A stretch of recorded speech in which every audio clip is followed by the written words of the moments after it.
എളുപ്പത്തിൽ അങ്ങനെ കൊഴുക്കട്ട് തയ്യാറാക്കി എടുക്കാൻ നോക്കാം. ആദ്യമായിട്ട് വീഡിയോ കാണണമെങ്കിൽ ലൈക്ക് ചെയ്യുക, സബ്സ്ക്രൈബ് ചെയ്യുക. തേങ്ങ ചിരകിയത്, ശർക്കര, ജീരകം, വറുത്ത അരിപ്പൊടി. അതിന് തന്നെ ചട്ടി ചൂടായതിനു ശേഷം ഇതിലേക്ക് ശർക്കര ചേർത്ത് കൊടുക്കുക. എന്നിട്ട് കുറച്ച് വെള്ളം ഒഴിച്ചതിന് ശേഷം ഇത് നന്നായിട്ട് ഉരുക്കിയെടുക്കുക. ഇതിലോട്ട് തേങ്ങ ചിരകിയത് ചേർത്ത് കൊടുക്കുക. നന്നായിട്ട് ഇളക്കി കൊടുക്കുക.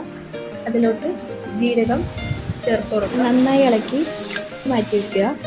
വറുത്ത പൊടിയിലേക്ക് ആവശ്യത്തിന് ഉപ്പ്, ചൂടുവെള്ളം കുറച്ച് ഒഴിച്ചു കൊടുക്കുക. എന്നിട്ട് നന്നായിട്ട് ഒരു സ്പൂൺ വെച്ചിട്ട് ഇളക്കി കൊടുക്കുക. അതിനുശേഷം അത് കൈകൊണ്ട് നന്നായി കുഴച്ചെടുക്കണം. അതിനുശേഷം കുഴച്ചത് മാറ്റി വയ്ക്കുക. നേരത്തെ തയ്യാറാക്കിയ ഫില്ലിംഗ് എടുക്കുക.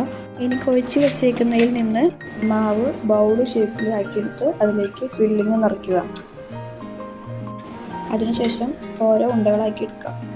അങ്ങനെ ഓരോരോ ഉണ്ടകളാക്കി അങ്ങനെ എടുത്ത് സ്റ്റീമാക്കാൻ വയ്ക്കുക. നമ്മുടെ കൊഴുക്കട്ട് റെഡി ആയിട്ടുണ്ട്.